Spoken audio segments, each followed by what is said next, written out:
معمولات زندگی پہلے کی طرح رواں دواں تھے۔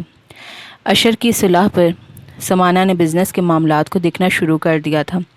اس سلسلے میں اسے آفس مینیجر عظیم ملک کا تعاون بھی حاصل تھا۔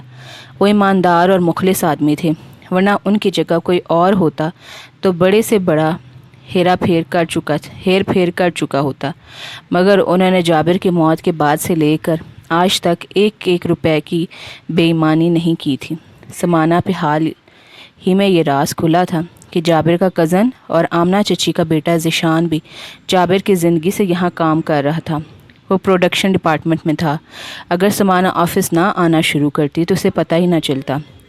مینیجر صاحب کے مطابق ذیشان اپنا کام مکمل طور پر انجام دیتا تھا۔ اس کی ذات اور کام سے کسی کو خاص شکایت نہیں تھی۔ اسے آفس جوائن کیے چند ہی روز گزرے تھے۔ وہ چند گھنٹوں کے لیے آتی اور پھر واپس چلی جاتی۔ در حقیقت اسے ان کاموں سے ذرہ بھر دلچسپی نہیں تھی۔ جواہر آپا اسے کن مشکلات میں ڈال گئی تھی۔ جائیداد کے نگران جیسا بھاری پتھر اس کے ناتواں قدموں پہ رکھ دیا گیا تھا۔ اس نے کبھی سوچا تک نہیں تھا کہ وہ یکا یک بیٹھے بٹھائے اتنی زیادہ دولت اور جائیداد کی وارث قرار دے دی جائے گی۔ ایک کم مایہ اور حقیر حیثیت کی بجائے وہ اہم ہو جائے گی۔ وہ آرٹسٹک مزاج کی حامل تھیں۔ چھوٹی چھوٹی خوشیوں سے لطف اندوز ہونے والی مگر تکلیف دہ پہلو تو یہ تھا کہ چھوٹی چھوٹی خوشیاں بھی اس کی زندگی میں نہیں آئی تھیں۔ اس کے خواب ادھورے رہ گئے تھے۔ وہ فائن آرٹس کی اسٹوڈنٹ تھی، اس فیلڈ میں نام کمانا چاہتی تھی، نہ چاہتے ہوئے بھی خاردار رستوں پہ چلنا پڑ رہا تھا۔ جواہر آپا نے شادی کی شرط لگا دی تھی۔ اسے شادی کے نام سے نفرت تھی۔ لفظ شادی سنتے ہی اس کی نس نس میں آگ بھڑکنے لگتی، اور آپا نے شادی اور سمانہ کو لازم اور ملزوم قرار دے دیا تھا۔ قسمت بھی کیسے کیسے سنگین مذاق کرنے پہ تلی ہوتی ہے۔ اشر کے لیے بات بڑی تکلیف دہ تھی۔ امی نے کہا تھا تم سمانہ کو ذیشان کے رشتے کے لیے راضی کرو، اور یہ کام ہر صورت کرنا ہے۔ وہ اپنا بوجھ اتار کر چلی گئی تھی۔ ذیشان نے تو جیسے آفت مچائی ہوئی تھی۔ سمانہ سے شادی نہ ہونے کی صورت میں خودکشی کی دھمکی دی تھی۔ ادھر سمانہ بھی عاجز آئی ہوئی تھی۔ ذیشان اسے پسند کرتا تھا، وہ اس بات سے انجان تو نہیں تھی۔ اب اس نے شادی کا شوشہ چھوڑا تھا۔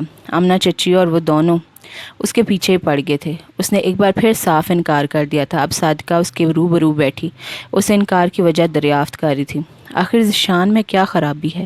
خوبصورت ہے، ٹھیک ٹھاک کماتا ہے، پھر دیکھا بھالا ہے۔ بس مجھے نہیں پسند، وہ پہلی بار ہٹ درمی سے بولی۔ سمانہ تمہیں پتہ ہے کہ تم کیا کہہ رہی ہو؟ وصیت وکیل صاحب نے تمہارے سامنے تو پڑھ کر سنائی تھی۔ اگر تم نے شادی نہیں کی، آدھی جائیداد کے ساتھ ساتھ کاشف اور لائبہ کی نگرانی سے بھی تمہیں محروم ہونا پڑے گا۔ یہ بات تمہارے لیے نہیں ہوگی شاید۔ ایسی صورت میں جواہر بھابھی نے اشر کو نگران ٹھہرایا ہے۔ صادقہ چچی نے ایک نئی اطلاع بم کی صورت میں اس کے سر پر دے ماری تھی۔ ایسا نہیں ہو سکتا۔ ایسا ہی ہے سمانہ، حقیقت کو فیس کرنا سیکھو ورنہ پچھتاؤ گی۔ اچھی طرح سوچ کر جواب دینا۔ وہ چلی گئی۔ وہ سر ہاتھوں میں گرائے بیٹھی تھی۔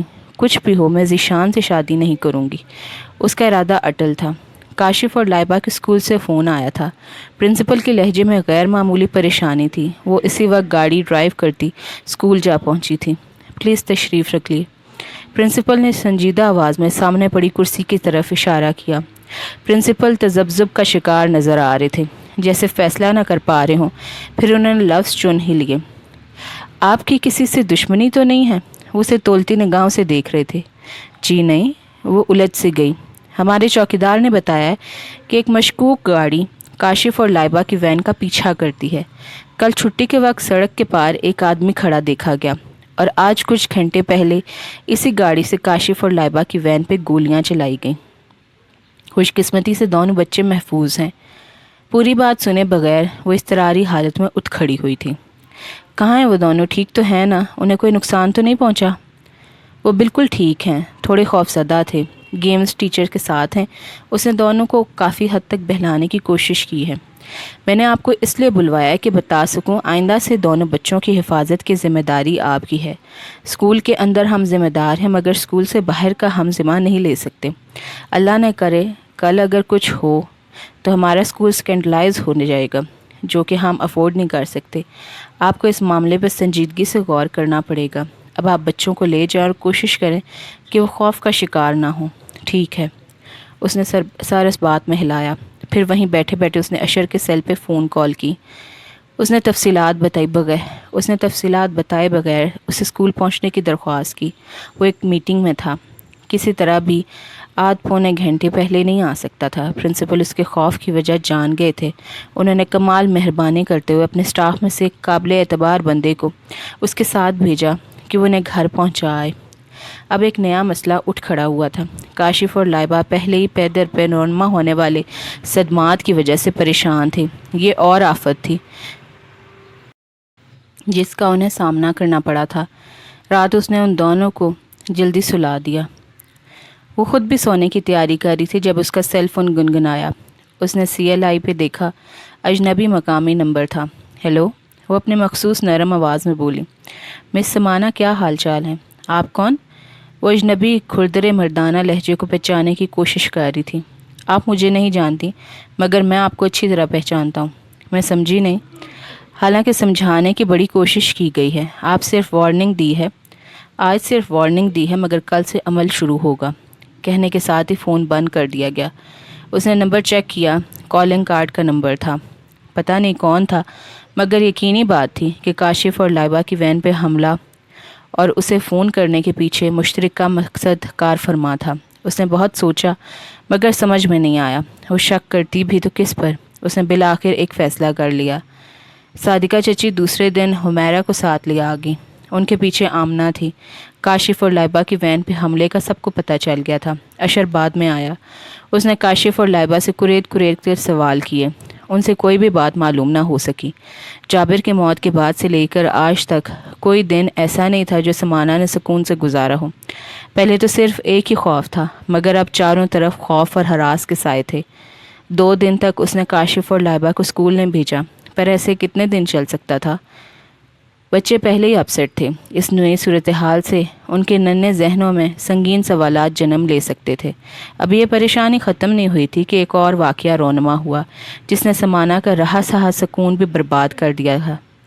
رات گئے، جابر منزل پہ گولیاں برسائی گئی۔ جب تک پولیس آئی حملہ آور بھاگ چکے تھے۔ اب تو سمانہ کو اپنے سائے سے بھی خوف آنے لگا تھا۔ صادقہ چچی کو اس نے روکا ہوا تھا۔ آپ مت جائیں، مجھے ڈر لگتا ہے۔ ان کے ہاتھوں پکڑے وہ بڑے ننھی سی بچی لگ رہی تھی۔ انہیں سمانہ پہ بے اختیار پیار آ گیا۔ میری مانو تو شادی کر لو، کبھی نہ کبھی تو تمہیں شادی کرنی ہے۔ تمہارے مسائل کا یہی حل ہے۔ کسی کے نام سے بن جاؤ گی تو کسی کو جرت نہیں ہوگی کہ تمہاری طرف آنکھ اٹھا کر بھی دیکھے۔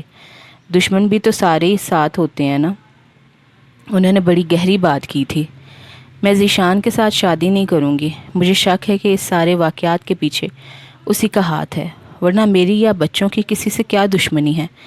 صادقہ اسے دیکھ کر رہ گئی۔ سمانہ دور کی کوڑی لائی تھی۔ سمانہ اس کے پیچھے جس کا بھی ہاتھ ہے وہ خطرناک، مضبوط اور ذہین بھی ہے۔ اس کی ذہانت کا ثبوت یہ ہے کہ اس نے کمال صفائی سے خود کو پوشیدہ رکھا ہوا ہے۔ جو گھر پہ گولیاں برسا سکتا ہے، اس سے بھلائی کی توقع رکھنا عبث ہے۔ تمہارے اور بچوں کے ساتھ کچھ بھی ہو سکتا ہے۔ تمہارا تنہا رہنا نامناسب ہے۔ کریم یا اس کی بیوی کیا کر سکتے ہیں؟ اس معاشرے میں اکیلا رہنا، وہ بھی ایک لڑکی کا، نری حماقت ہے۔ تم ضد چھوڑ دو۔ ذیشان سے شادی نہیں کرنی تو نہ کرو، اور بھی اچھے رشتہ دار ہیں، اور بھی اچھے رشتے ہیں۔ اشر کا ایک دوست ہے، اس کی مما نے تمہیں گزشتہ سال حمیرہ کی منگنی کے موقع پہ دیکھا تھا تو تمہارے بارے میں بڑے اشتیاق سے پوچھا تھا، بلکہ جب بھی فون آتا ہے وہ پوچھتی ہے۔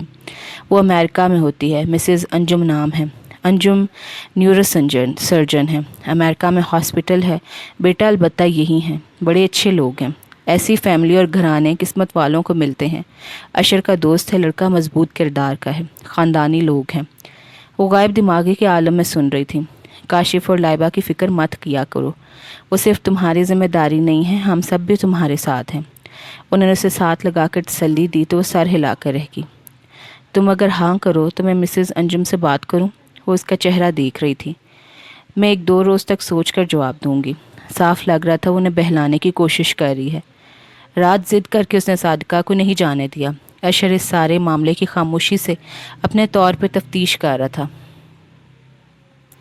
میرے درد کو جو زباں ملے، میرا درد نغمہ بے صدا، میری ذات ذرہ بے نشاں۔ امینہ کی آواز کہیں قریب سے آتی محسوس ہو رہی تھی۔ وہ جھوم جھوم کے پڑھ رہی تھی۔ وہ بند دروازے کے پیچھے سے اس کی سریلی آواز سن رہی تھی۔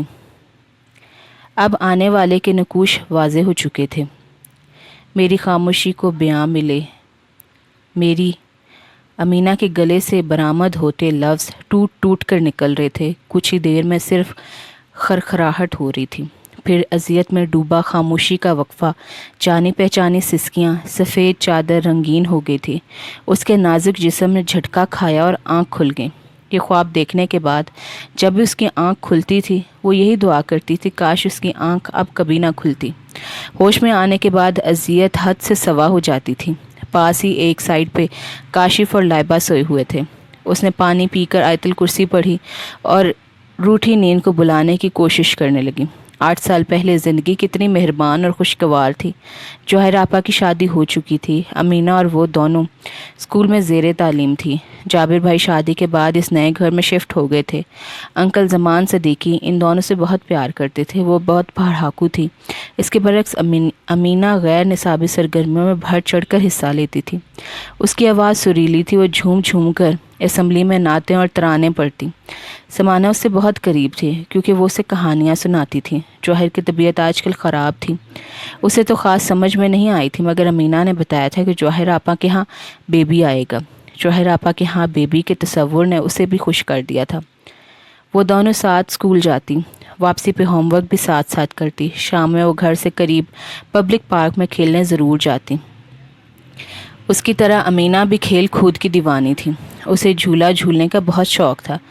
جب وہ جھولے پہ بیٹھتی تو اس کا جھولا تیز اور اونچا ہوتا، جبکہ سمانہ تو بیٹھتے ہی چیخیں مارنے لگتی تھی۔ شرارت میں آ کر امینہ اس کا جھولا اور بھی تیز کر دیتی تھی، تب وہ اس سے کٹی کر لیتی تھی۔ امینہ اسے منا لیتی تھی۔ وہ ایسی سلجھو اور نرم طبیعت کی مالک تھی۔ سمانہ کو اس کے لمبے ریشمی بال بہت اچھے لگتے تھے۔ اس کی شہابی رنگت، مناسب قد و قامت، تیکھے نقوش کچھ بھی تو نظر انداز کرنے کے قابل نہیں تھا۔ بڑھتی عمر کی ساری رعنائیاں اس کا وجود چھپانے میں ناکام ثابت ہو رہی تھی۔ جابر بھائی اسے بہت پیار کرتے تھے۔ روز اس کے لیے کوئی نہ کوئی کھلونا اور چیز لاتے۔ امینہ بھی دوڑ دوڑ کر ان کے کام کرتی تھی۔ مسز انجم پاکستان آئی ہوئی تھی۔ 2 سال میں ایک بار بیٹے کے پاس پاکستان ضرور آتی تھی۔ اس کی یہی رہائش تھی۔ وہ اپنے کام میں مصروف تھا۔ اشر کا تو وہ گہرا دوست تھا۔ آج دونوں ماں بیٹا صادقہ کے ہاں دعوت میں انوائٹڈ تھے۔ کھانے کے بعد اشر اور انجم کا بیٹا اکٹھے بیٹھ گئے۔ صادقہ اور مسز انجم اپنی باتوں میں مصروف ہو گئی۔ صادقہ انہیں سمانہ کے بارے میں بتا رہی تھی۔ اس کے ساتھ جو ہوا مجھے افسوس ہے۔ اچھی بچی ہے وہ، آج کل بہت پریشان ہے۔ وہ پہلے شادی کے لیے مانتی ہی نہیں تھی، اب مان گئی ہے۔ کیا کہیں رشتہ طے ہو گیا ہے اس کا؟ یہ تو اچھی بات ہے کہ اگر میں سیف کے لیے بات کروں تو کیسا رہے گا؟ مسز انجم میں دل اور جان سے راضی ہوں۔ آج ہی اشر کے ابو سے بات کرتی ہوں۔ ٹھیک ہے، میں بھی انجم کو بتاتی ہوں۔ وہ خوشی سے نہال ہو گئی۔ آدھے گھنٹے بعد سیف اور مسز انجم چلے گئے۔ انہیں رخصت کرنے کے بعد صادقہ نے شوہر سے بات کی۔ اشر جو پاس بیٹھا تھا چونک گیا۔ مسز انجم نے کہا ہے کہ وہ جلدی بات کریں گی۔ میری دلی آرزو ہے کہ سمانہ جلد اپنے گھر کی ہو جائے۔ ارے یہ لو، ابھی تک میں نے اشر کو بتایا ہی نہیں۔ وہ سر پہ ہاتھ مارتے ہوئے بولی تو ان کی طرف متوجہ ہو گیا۔ سمانہ شادی کے لیے مان گئی ہے؟ کیا سمانہ شادی کے لیے مان گئی ہے ذیشان کے ساتھ؟ بھلا یہ کیسے ہو سکتا ہے؟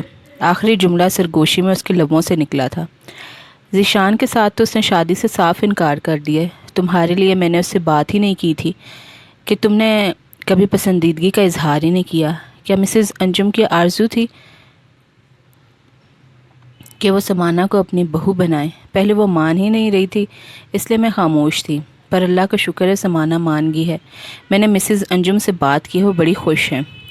وہ اس کی حالت سے بے خبر بتا رہی تھی۔ اس کے ذہن پہ جیسے کوڑے برس رہے تھے۔ وہ ہوں ہاں میں سر ہلا رہا تھا۔ سمانہ مان گئی، اسے یقین ہی نہیں آ رہا تھا۔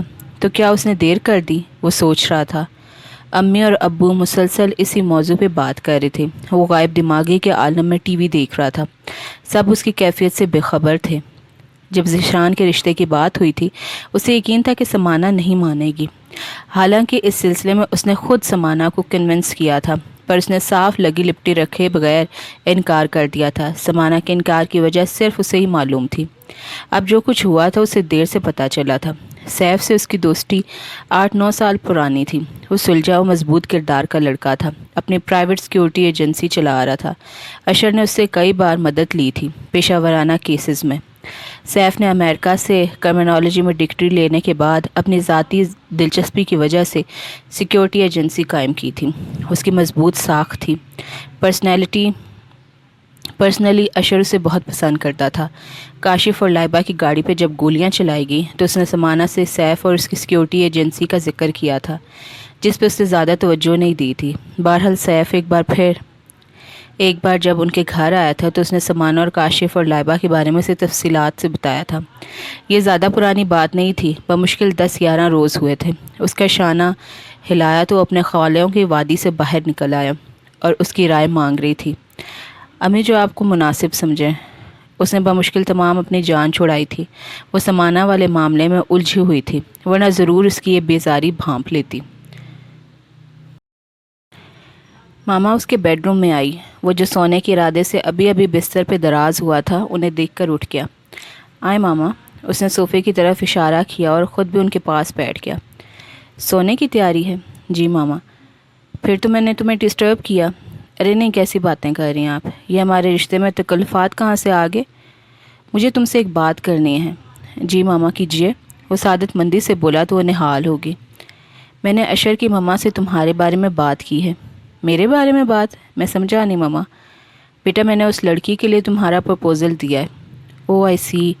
انہیں دیکھ کر رہ گیا۔ میں نے پچھلے سال حمیرہ کی منگنی کے فنکشن پہ سمانہ کو دیکھا تھا۔ مجھے تو وہ پہلی نظر میں ہی تمہارے لیے بھاگ گئی تھی، وہ مزے سے بتا رہی تھی۔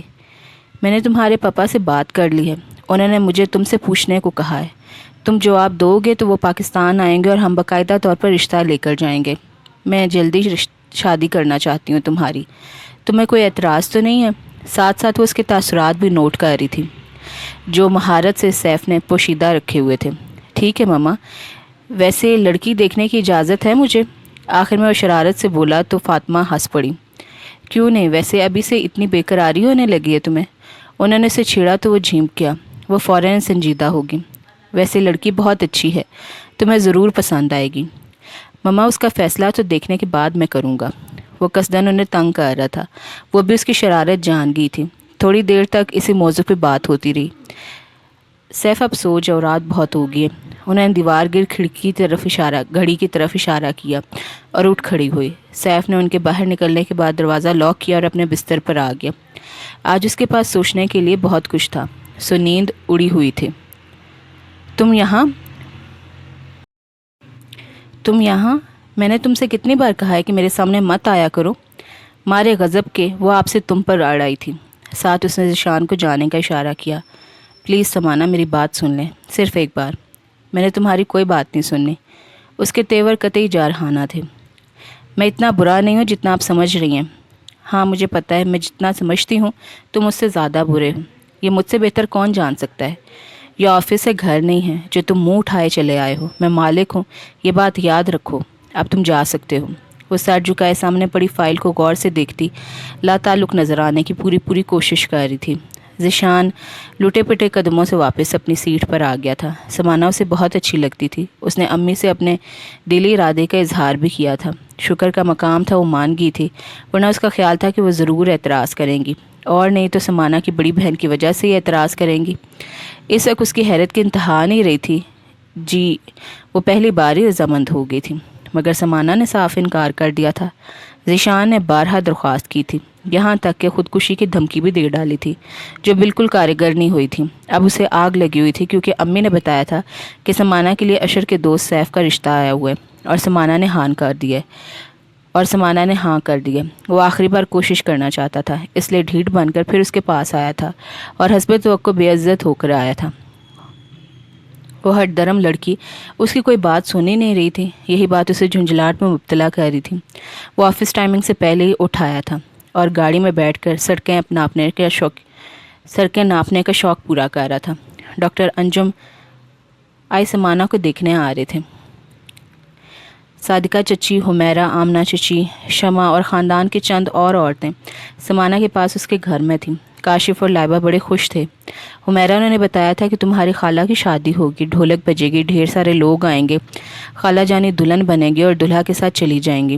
کاشف کو خالہ کے ہونے والے دلہا کو دیکھنے کا بڑا شوق تھا۔ وہ گیٹ سے اچک اچک کر ہر گزرنے والی گاڑی کو دیکھنے کی کوشش کر رہا تھا۔ سیف اپنے گھر والوں کے ساتھ آیا تو تب اسے سکون ہوا۔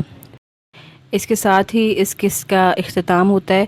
آپ لوگوں کو شور کی تو کافی آواز آتی ہوگی، جو میرا بیک گراؤنڈ نوائز ہے اس کو اگنور کیجیے گا، کیونکہ یہ میری بھی پریشانی ہے، لیکن میں کافی کوشش کرتی ہوں کہ یہ چیزیں، یہ نوائز نہ ہو، تو اس کو بس اگنور کیجیے گا۔ اور میں کوشش یہی کرتی ہوں کہ اونچی آواز میں ذرا پڑھوں، آپ لوگ کو سنائی دے۔ تو ملتے ہیں اگلی ایپیسوڈ میں انشاءاللہ بہت جلد۔